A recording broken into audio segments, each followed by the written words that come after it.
Erin continues to churn in the Atlantic. It's not strengthening in terms of pressure getting lower or higher wind speeds, but it is expanding outwardly, and that's going to create some issues, we think, all up and down the Atlantic coast. I'm meteorologist Marcus Bailey. Good to be with you. It is Wednesday, August 20th. Let's go ahead and dive in deep. We're going to focus on Erin first and the tropics, and then we'll get into a big pattern change coming our way across the lower 48. This is the look at satellite right now. You can see the swirl out in the Atlantic Ocean. That is Erin that is continuing to churn here as we go throughout the midweek. So here are the current stats on Erin as of late Wednesday morning. This is a Category 2 storm. Sustained winds are around 100 miles per hour. So again, that puts it right squarely in the Category 2 stage. Not a lot of movement, north-northwest wind at around 13 miles per hour. That's kind of a standard speed for most tropical systems. All right. Now you get a little bit closer. You can see the details in this higher resolution look. As you get a little bit closer, they're already starting to see some of these outer bands of clouds working into the Carolinas. No rain as of yet, but you can definitely see how this is expanding outwardly. And that's going to continue. And that's going to create some issues, I think, in terms of rip currents, in terms of wave heights. And I'll walk you through that here in just a bit here. There's been significant trends of movement in the track. This is going to remain out to sea. I don't see much strengthening. It's going to fluctuate between 100 to 110 mile per hour winds. Still puts it at a Category 2. It eventually will weaken as a Category 1. That's going to happen this weekend on Saturday, down to 85 mile per hour winds.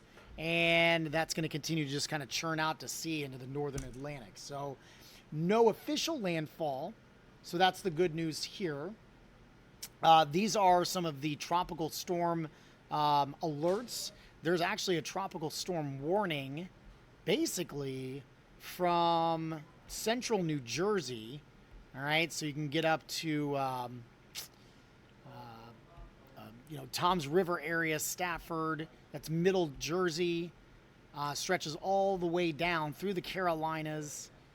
Now, South Carolina not officially included in the tropical storm warning, but the Outer Banks of North Carolina certainly are. I think you're going to probably have some pretty high waves that are going to be kind of hanging out from the Carolinas to Virginia to New Jersey to parts of Delaware. Okay, so what do we mean by this?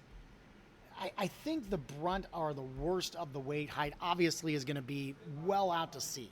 All right, so this is taking us through tonight, Wednesday night, early Thursday morning. Now, these are estimated, but right along the coast here. And you can see that we're anywhere between 9 to maybe around 11 feet. That's through early Thursday morning. Then that's going to kind of shift to the north and east. I think by Thursday afternoon, you head up to around Jersey. You could be seeing anywhere between 10 to 15 feet wave height. So that's going to create some big issues here. And then that may carry over into parts of Rhode Island and Massachusetts. All right. So even that far north and east, there could be some pretty choppy waves. Definitely some big concerns when it comes to rip currents. There's already been several rescues. I mentioned that on the YouTube chat yesterday. There's already been several rescues because of rip currents. So if you are a beach goer, especially in North Carolina, Virginia, I'd say even South Carolina, anywhere up and down the Atlantic, please be careful. Check the flags before you head out, and just know that rip currents could be extremely dangerous, and that's not something you want to play around with. All right. This will all kind of move back out to sea again. The waves get a little bit better by this weekend. So it's really over the next couple of days that we have to be concerned. Obviously, we're kind of now in the heart of the tropic season. Two other areas that we are monitoring right now over the next 7 days, about a 60% chance for some activity right in here. That is just in the wake of Erin. And then about a 40% chance with this wave off the coast of Africa. Okay, the United States is over here, and then you've got Africa over here. And so you've got some waves, and that's what happens. Usually you get these wave after wave after wave after wave that kind of moves on through Africa and then comes off over the Atlantic, and then they have the potential for creating some significant weather.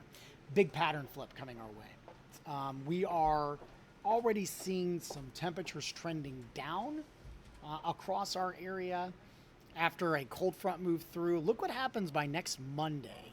You have a tremendous dip in the jet stream here. And so we're starting to funnel in some cooler conditions across the Midwest, and really the whole eastern half of the country is going to be dealing with a pretty early taste of fall coming our way. So something to look forward to. And I think that's going to hold until end of Friday. You can still see kind of that dip there, maybe getting a little bit better, but maybe heading into Labor Day weekend, you're talking from the plains all the way to the East Coast, below average temperatures as we gear up for the holiday. All right. So here's the anomalies. All right. This, again, all this is it's just against the average. And we're talking, 5 to 10 degrees below average. This is Tuesday of next week. So this will be Tuesday the 26th. And that's a big part of the country that's dealing with this. Really, where we're only dealing with some high heat is the Pacific Northwest is pretty toasty. But look how long this kind of hangs around. I'm going to go through Thursday, through Friday. Yeah, it's not as intense, but that's Saturday, Labor Day weekend. Now we're starting to see some warmer temperatures popping in the western half of the country. Still cool to the east. That's Labor Day in itself. So looks like long-term cool. There might be some trending upward once we get past Labor Day, but that's way out there. But the overall trend looks to be pretty mild, pretty comfortable. These are going to be the high temperatures here for Sunday afternoon as that cold front moves through across the Midwest. There's going to be some areas. Look at Wisconsin. Mid-50s in northern parts of Wisconsin, Minnesota, 60s in Milwaukee. Chicago may not make it out of the 60s on Sunday. So it's significantly cooler. And then overnights, check out some of these lows. We'll skip ahead to 8 o'clock in the morning. Low 50s in Indiana, Ohio, Michigan, Illinois. There are some areas out in Minnesota, maybe Iowa, that might be dealing with some frost, believe it or not, upper 30s. So that's going to be running pretty chilly there. So pretty interesting setup for you fall lovers. Finally starting to see some cooling conditions across the area.